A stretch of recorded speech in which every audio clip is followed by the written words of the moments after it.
DWE Flash Report.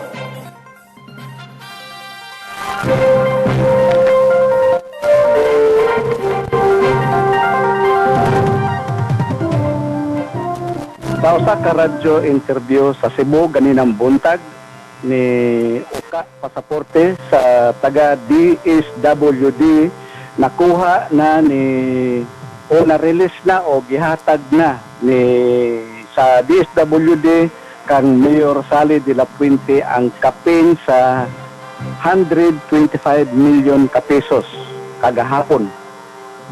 Sa ato pa mga kaigsuonan ko sa Dawis, ang maong at cheque kay nakuha naman ini kagahapon na deposito na sad ini sa maong kaadlaw kagahapon sa bangko para ipa-clear, no?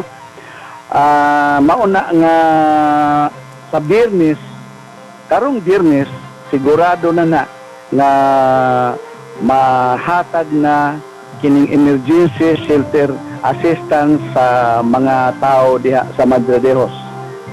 Sa tulo ka mayor dinhi sa Isla sa Bantayan, si Mayor de la Puente palang maoy unang nga nakakuha sa o naka-claim kagahapon sa emergency shelter assistance dito sa DSWD sa siyudad sa Sugbo.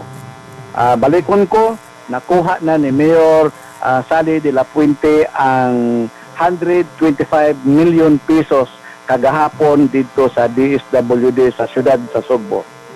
Boy Espina reporting. DWE Flash Report.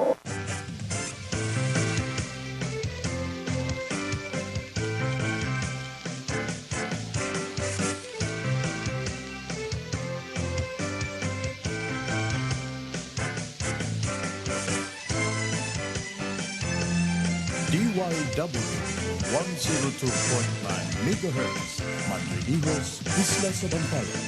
Nagkahiusa, Katilimban.